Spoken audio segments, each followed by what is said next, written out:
welcome to the Second Intensity Broadcast and Podcast. My name's Josh Hall. I'm joined tonight by Joe Wright and Atlee Atman Weiss. How you guys doing tonight? I'm doing good. Just got done watching the Daytona road course race, and we'll talk a little bit about that. But I'm excited to talk and just have fun here with this Second Intensity Broadcasting Podcast. Yeah, same here. I watched the end of the race. I caught the last 25 or so laps. My man Ryan Blaney didn't fare so well again today, but another new winner. So we'll talk about that, like you said, Atman, here in a little bit. Yeah, and we have a special guest who's going to be joining us in a little bit. But we'll get to that. We won't ruin the surprise just yet. But real quick, a little talking about some stuff that's going on at iRacing. We got a little preview during the races this weekend of Daytona Dirt, or sorry, Bristol Dirt going on, and that looks like a blast from what they showed on the little video there. Yeah, do we have that video? We don't have that video, unfortunately. All right. I don't want to get in trouble for showing NASCAR's property. Yeah. Don't do that. But I'm sure that will be going up on iRacing's YouTube page pretty quickly, or even NASCAR's page pretty quickly. But yeah, that looks like a blast. I can't wait to start running cars and trucks at Bristol on the dirt. Yeah, it's going to be pretty cool. And then a couple other real quick things that went on over on iRacing. They had a small update this week. Nothing too crazy. A couple changes to hosted sessions. They have warm-ups now, which is cool. Having a warm-up before your race. Especially if you have like heats and people haven't been on track in half hour or so, it's nice to have that little warm up. A couple cars have been adjusted BOP for the McLaren and some of the GT cars, and then they changed all the Cup car the truck cars, Joe. The trucks, the cars, and the Xpandies over to new contingency stickers. So everything's all up to date, looking like the 2021 season. It's going to be awesome to keep the relationship between NASCAR and iRacing going, because it's a huge relationship. With that, and then like the eNASCAR Coca-Cola series. I mean, I'm excited that they for what 2021 is going to bring for iRacing. I did hear they're going to also run like the same with all the actual NASCAR drivers again. Is that what they're going to do? Yeah, they're doing a couple. You know about that, Atlee? The invitationals. Yep. Perfect. I mean, I don't have exactly, but I did hear about that. I think it's going to start in March, and it's going to be Wednesdays. Awesome. So just like last year, it's fun to watch those guys do what we like to do, So it's kind of funny too, because I think we do it better than them sometimes. But moving right. Haley Deegan can attest to that one. Oh gosh. I know Joe wrecked Haley Deegan at Talladega. All right, am I ever going to live this down? No, you're not. All right. Moving on. And on to our special guest tonight.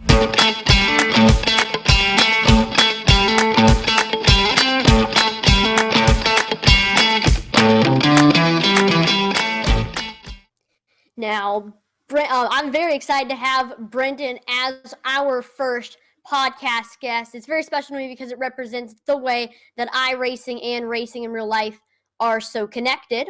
I've grown up watching Brenden at my home track, Langley Speedway. Now he actually has 2 wins in our Intensity Racing League short track series on Wednesday nights. And before we start talking to him, I just want to give you a little bit of information about him. He is the driver of the 03 late model at Langley Speedway. He's raced in the ARCA Menard series, the Cars late model stock car tour, and he's also raced in 3 Denny Hamlin short track shows. And he is also the 2020 Hampton Heat 200 winner, which is one of the most prestigious late model races in the country. And he is also the 2020 Langley Speedway late model stock car champion. And to cap it off, Speed51.com named Queen the number 10 late model driver in the country for 2020 now. So without further ado, let us welcome Brenden Butterbean Queen. Hey, Brenden, thank you for joining us. How you doing tonight? Hey, thank you, Atlee. That was great. Some of those stats I done forgot about. So thank you. That's probably the best introduction I've ever had on a show. So I appreciate it. Appreciate y'all having me here. And it's going to be fun. Yeah, So we were just talking. You've been running in our Intensity Broadcasting Short Track League. I know you won this past week at Bristol. Yes, it's been kind of tough trying to keep all my plans together over the winter. Different people trying to get me to run different things. We ran in the virtual snowball derby, which was fun. I was on speed 51, and then done a couple other things. Definitely have had fun running in the Intensity Short Track League, and then I also did this past week a St. Jude charity race where I got to race with Matty D was in there, Garrett Smithley, Elliott Sadler, Hermie Sadler, a bunch of different individuals from the upper series and a couple ARCA and late model guys and some road course ringers. So I'm kind of all over the place trying to stay ready to get back in the real car and balancing college and all that. It's a lot, but hey, we wouldn't want it any other way. It's life in the fast lane. Yeah, all right. So Brennan, this is Joe. Hey, so you got a couple of awesome wins in our series, but in real life, what's your most coveted win, would you say? Definitely the Hampton Heat 200. That was by far the biggest win of my career.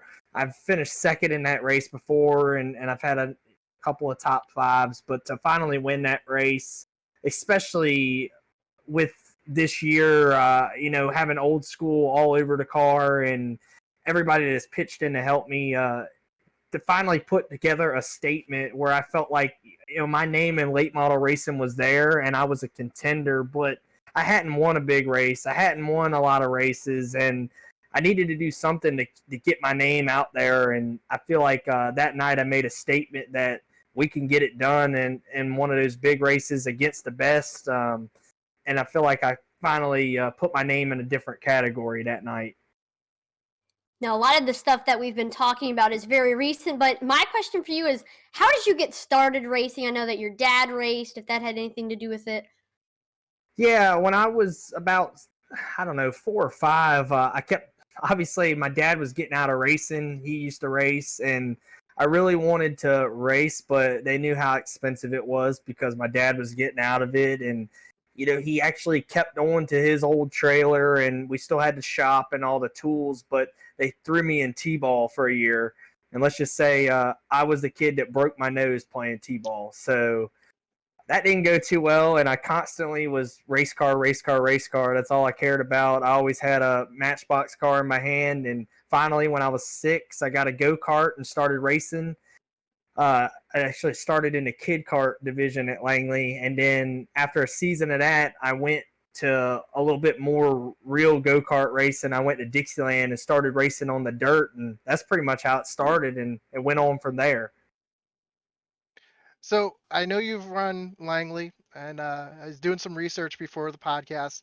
I know you've run Daytona in an ARCA car as well. Out of all the tracks you've been to, what's been the one that's kind of stood out in your mind? What's been the most impressive track for you?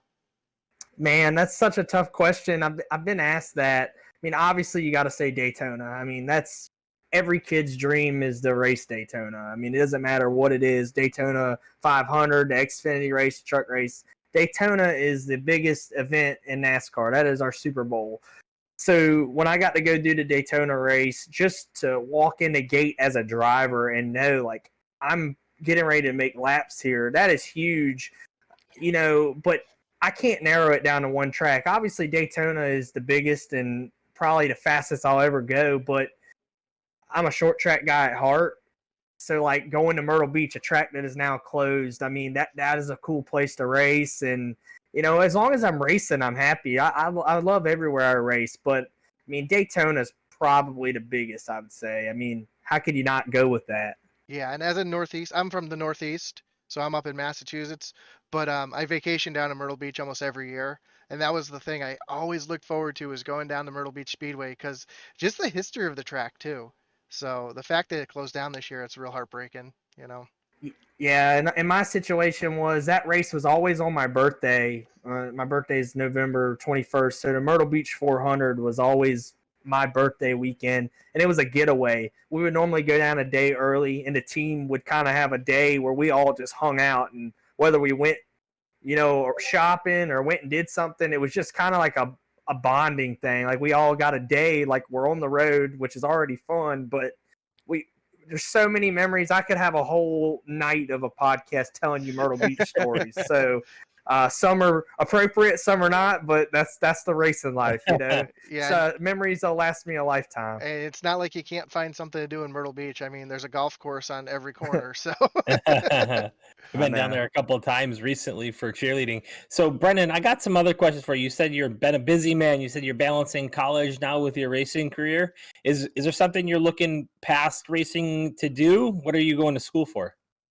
Well, it's kind of a realistic, tough situation for me because I always thought like, hey, I'm gonna be a NASCAR driver. Like Right. that's what I want to do.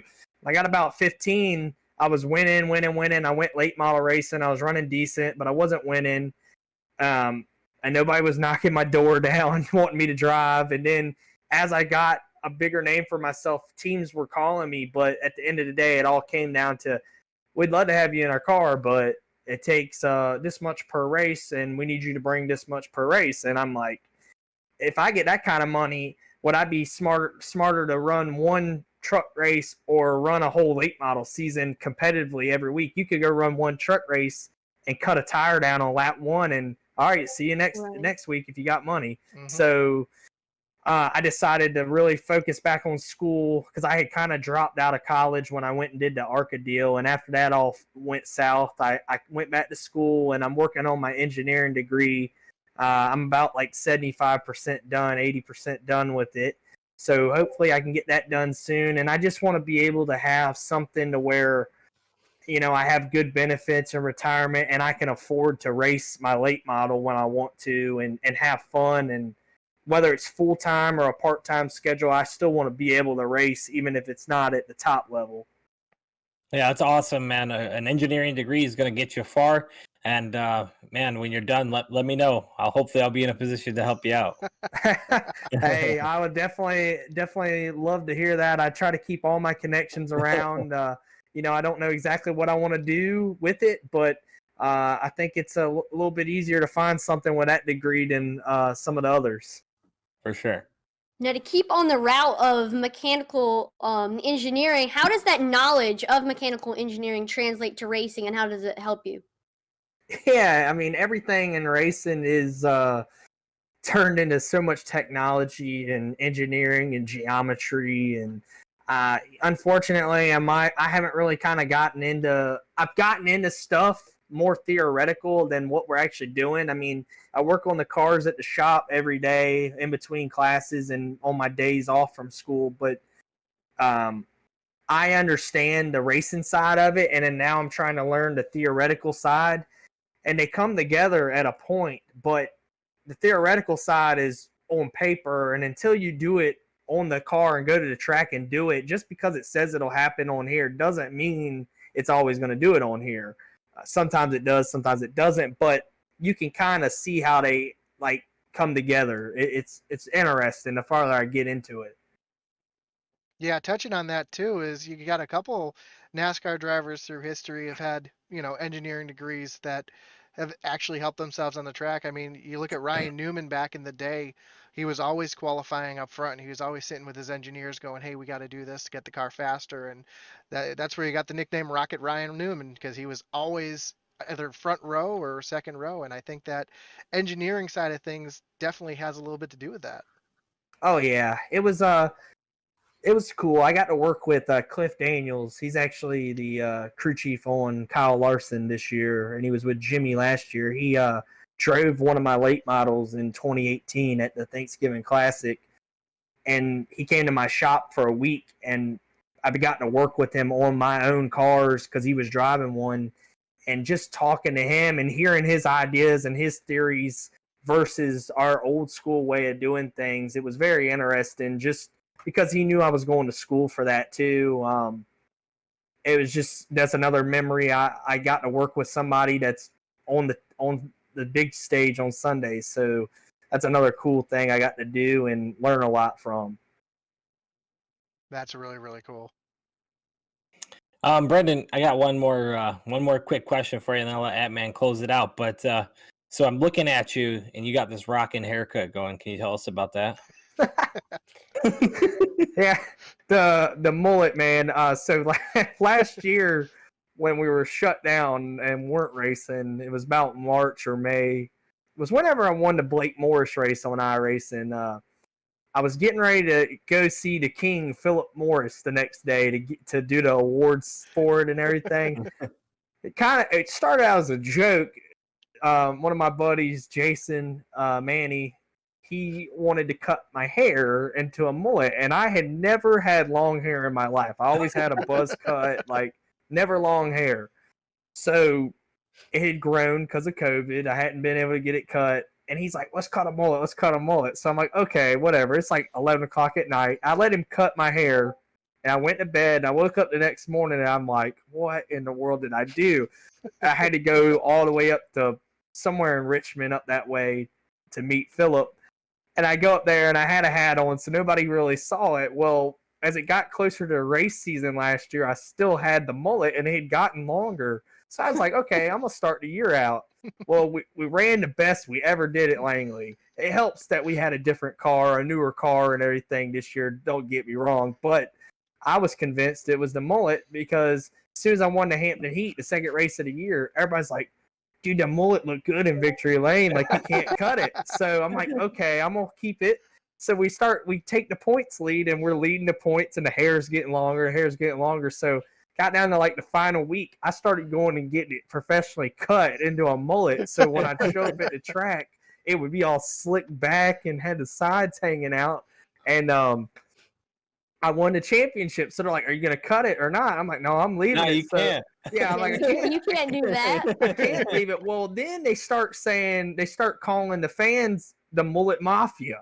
So I got a logo now that says the Mullet Mafia. And now on my stream, which I Twitch on the Butterbean 03, in case anybody wants to follow me, but I call everybody that follows me the Mullet Mafia, and the logo pops up.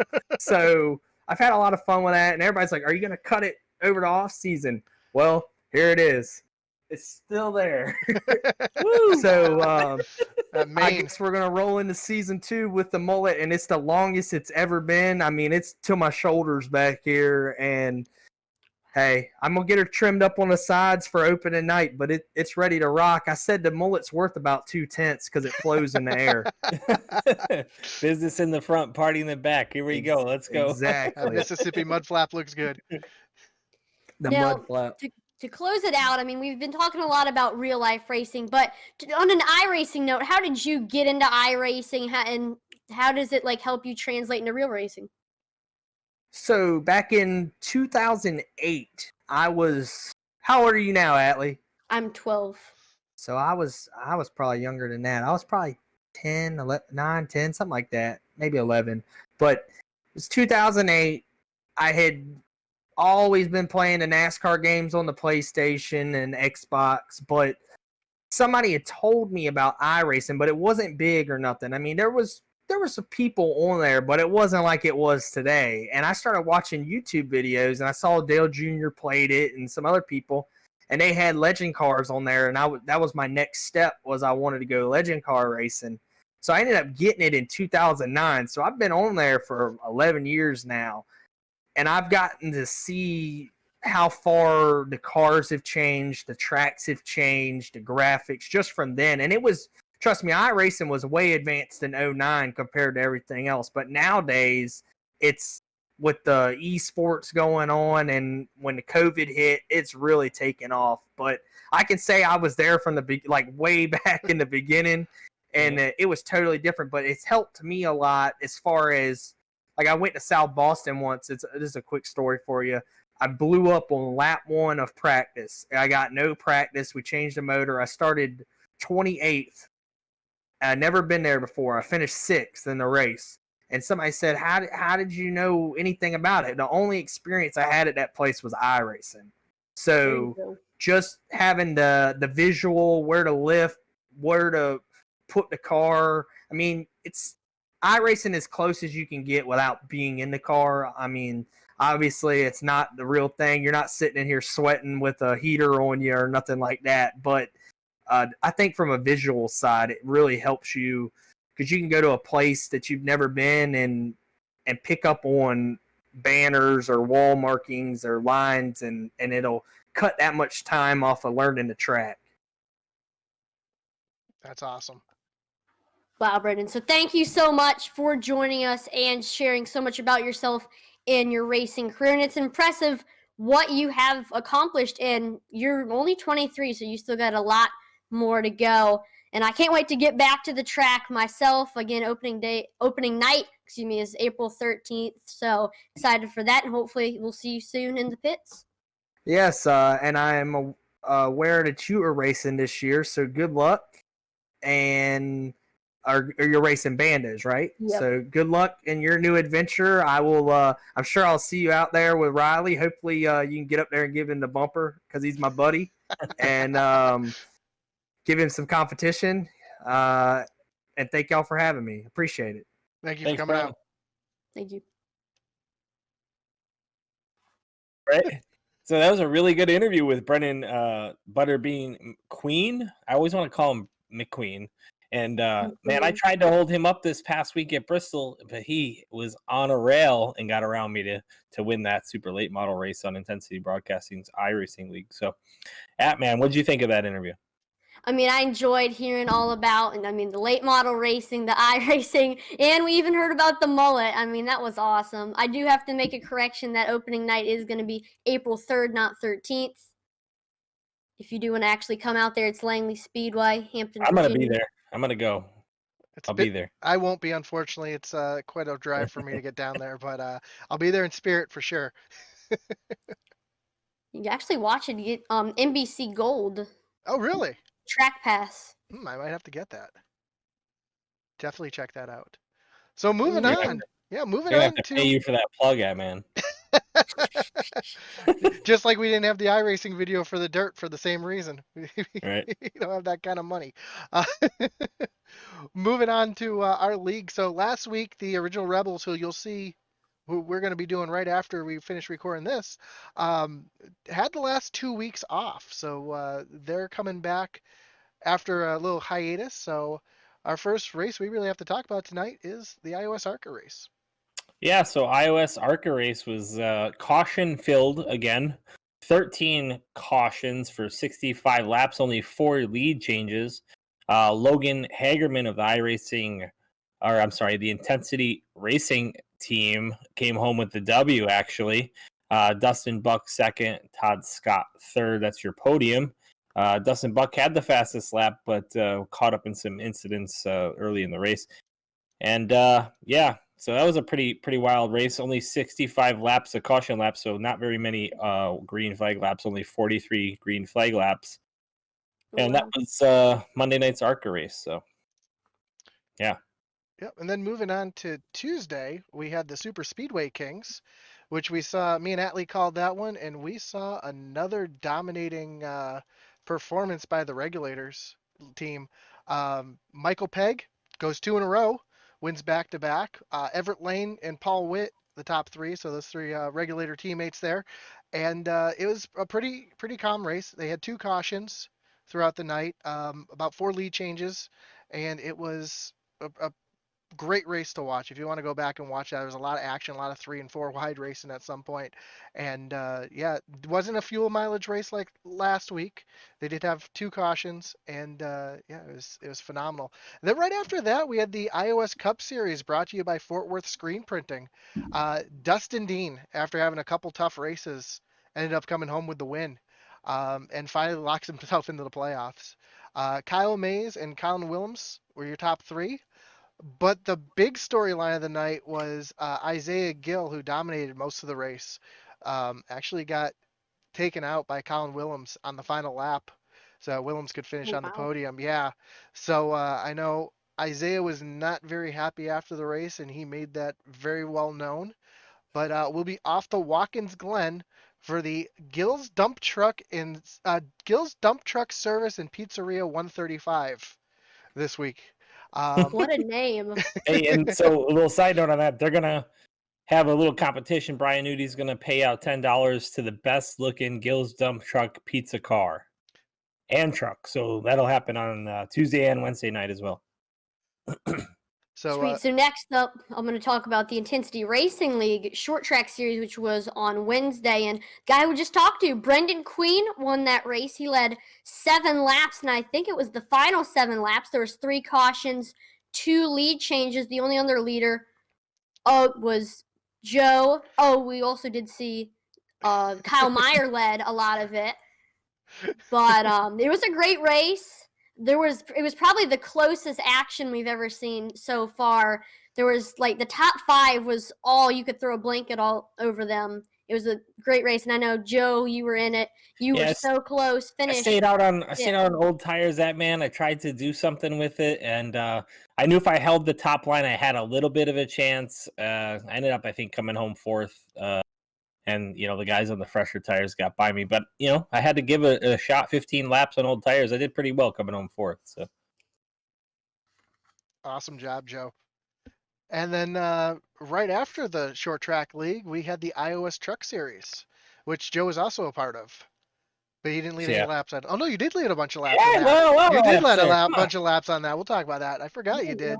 But Colton Kinsley got his first iOS win, holding off Jacob Bowen and Dustin Dean. It was a tough track for a lot of the drivers. The dog leg seemed to be the toughest track, as the hot spot in the track. A lot of 3 and 4 wide racing, which as it funneled up into turn 3, didn't work out. But yeah, Joe stayed out at the end there, held his tires off. He was able to lead, I want to say, about 15, 20 laps towards the end there, but had to go in and let Colton Kinsey get the lead, and he held on to it. So again, next week they'll be moving on to Watkins Glen for another race brought to you by Gill's Dump Truck Service and Pizzeria. And I'm sure we're going to have a great sponsor read for that one, because I asked Canuti for a nice sponsor read on that. So quick side note on the Watkins Glen thing. They've been practicing all week. I look forward to actually having some pretty good races there. We ran a couple of practice races. Guys are fast. People you don't expect to be fast are fast, which is even more interesting. Nudie thinks he's going to win this thing. Well, last Just year, saying. because last year, in the last season, they had one road course race, which was the Roval, and Nudie ran away with it. I mean, he pretty much dominated that whole race. So I imagine we'll get. So, he's expecting it to be something similar to that. So we'll have to see. Yeah, we'll see. And Allie's got some dirt racing for us. Dirt, yes, we got the Dirt Cars Pro Late Model Series presented by Harper Salvage. Now, the race before this, we had a race with 9 cautions, and then this next race, it was all green flag laps. John Foskey ended up leading 24 of the 30, had a very dominant performance, and he ended up getting the win for his second win in a row. Our only other leader ended up was Dennis Smith. John Bartlett was also there, Zach McMillan, Mason Haney. So it was just it was a clean race. We saw some close action. They were contending for the lead there, but John Foskey held on and he got the win. So, man, you got 2 weeks down on the dirt side.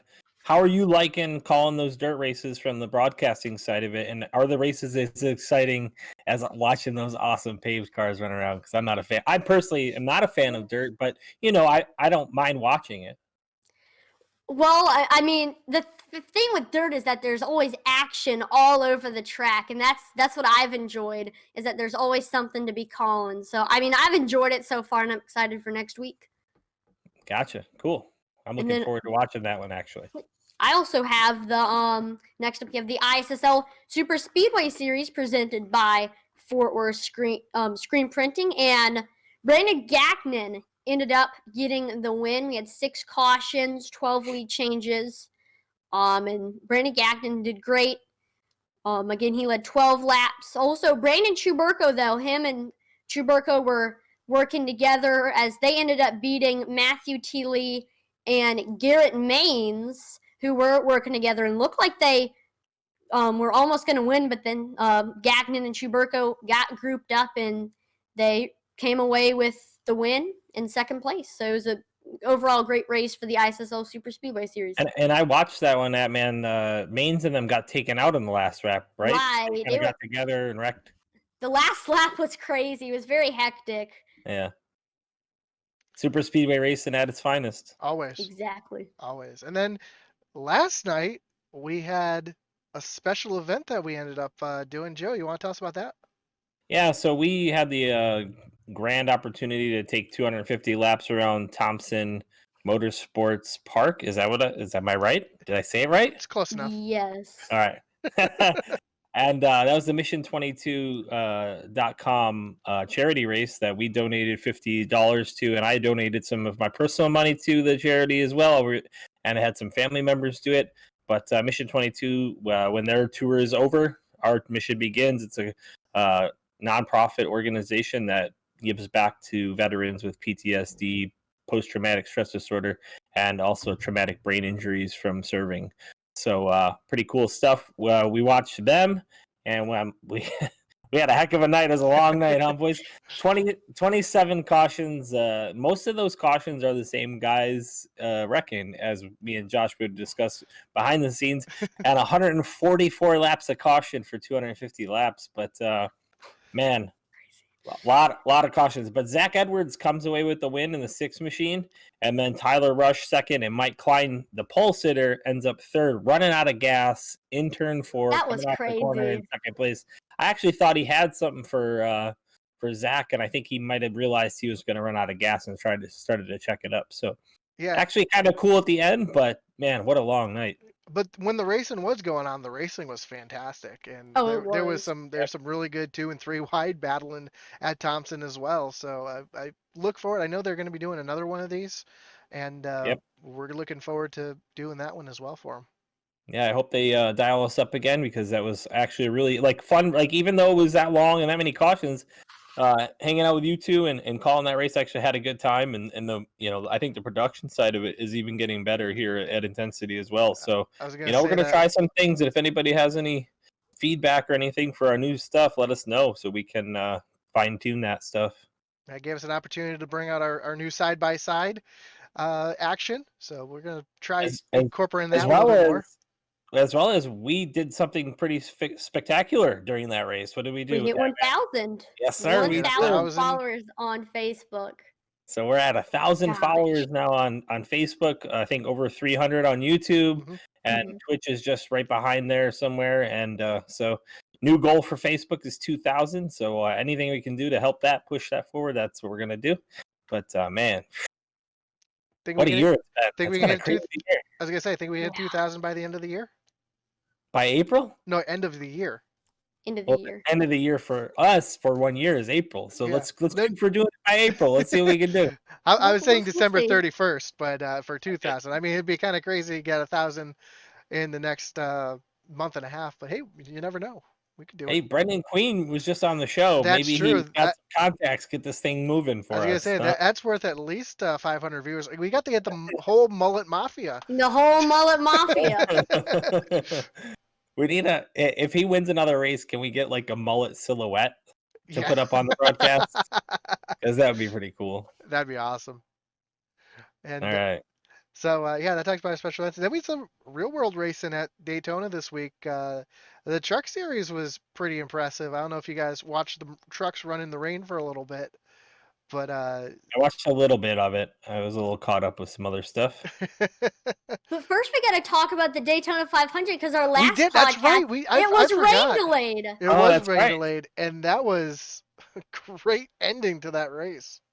Man, that was wild. I thought, let me tell you, my first reaction when Kyle Busch crashes into Logano and Keselowski was that he was seriously injured. It looked, in fast motion, it looked bad. I actually had like a curdle in my stomach. I felt like that same thing I felt when Senior hit the wall. I felt weird about it. And I was actually concerned because you heard the announcers kind of got quiet for a second too. And you're like, oh man, this is so reminiscent. And then to see him climb out, yeah, he was a little woozy. It was a sense of relief for sure.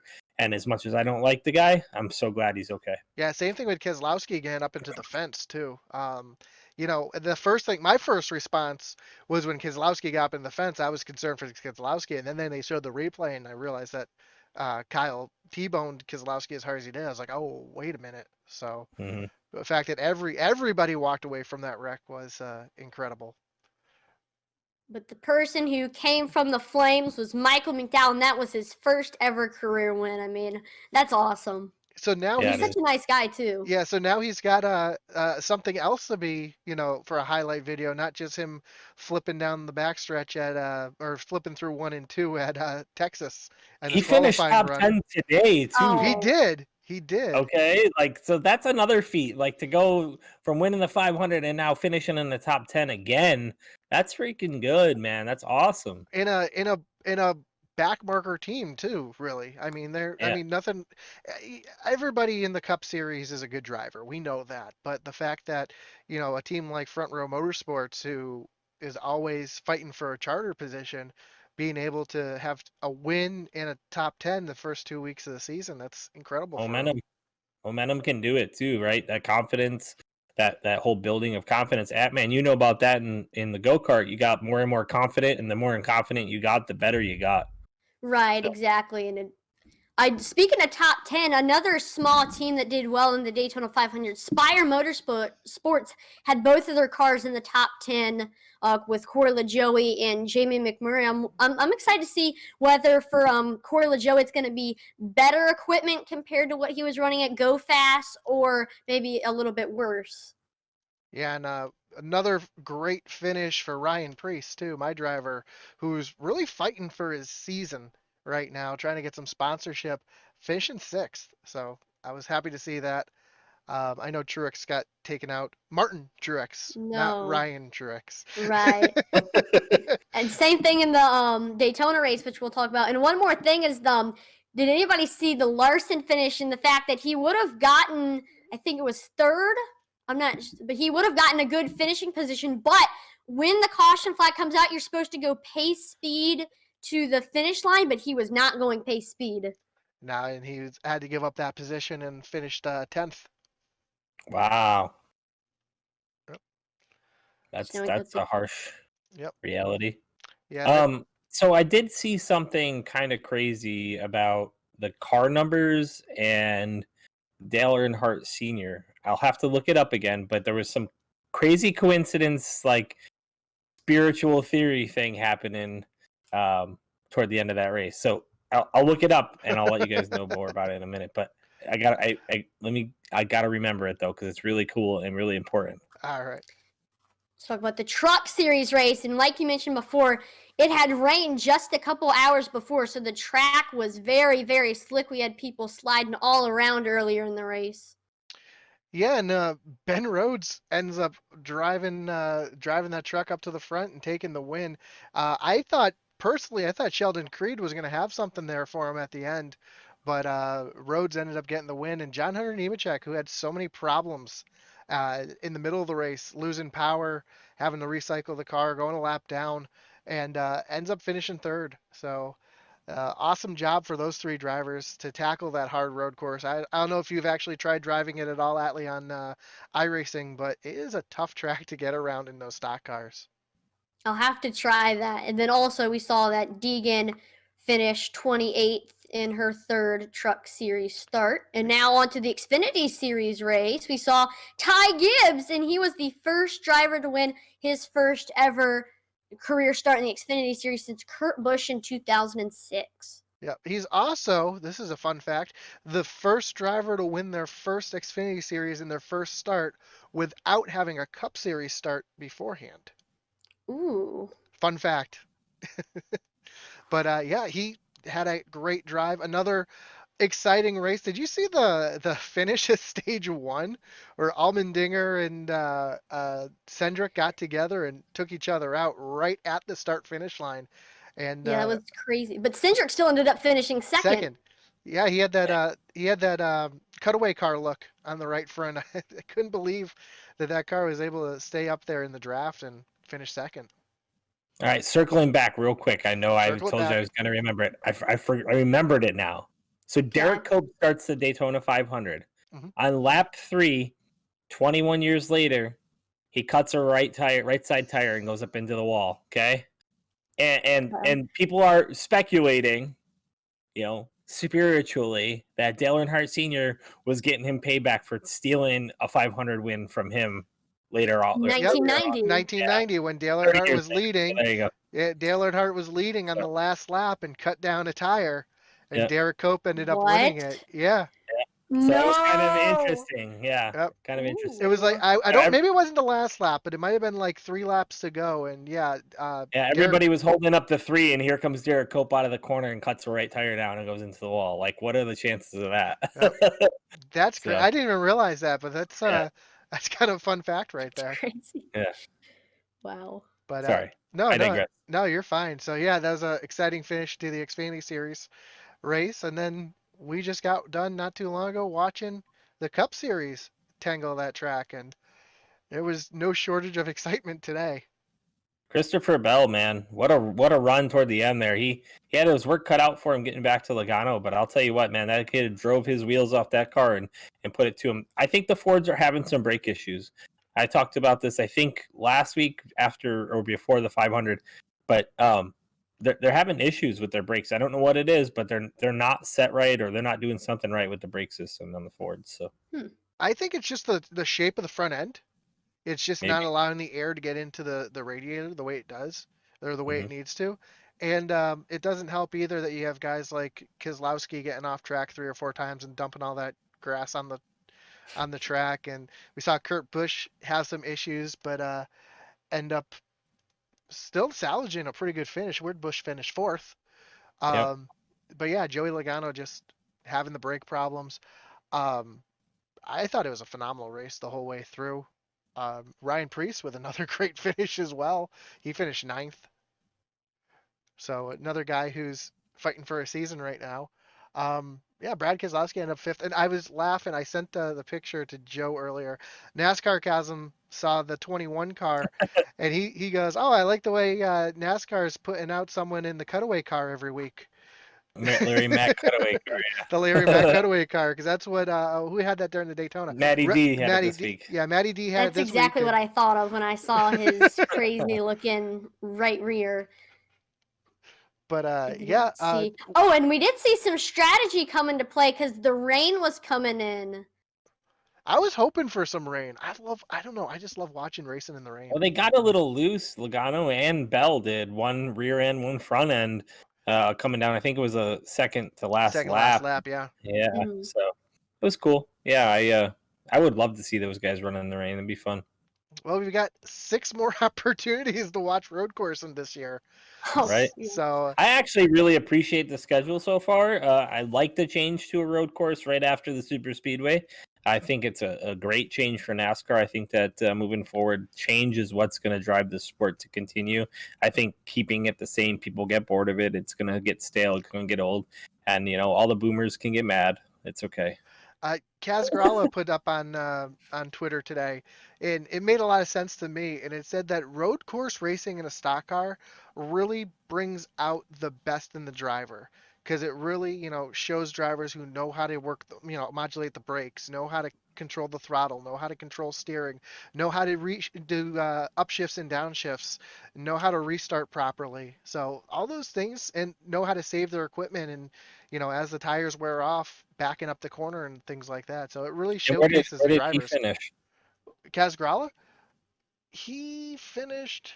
I don't even remember where he finished today. Did he run? No, he didn't run the. No, He didn't. it was Allmendinger. Allmendinger Okay. was in the 16 Yeah. today, but he was in the Xfinity race yesterday, and I think he finished 11th or 12th. Oh, nice. Still a good run. Absolutely, Northern kid.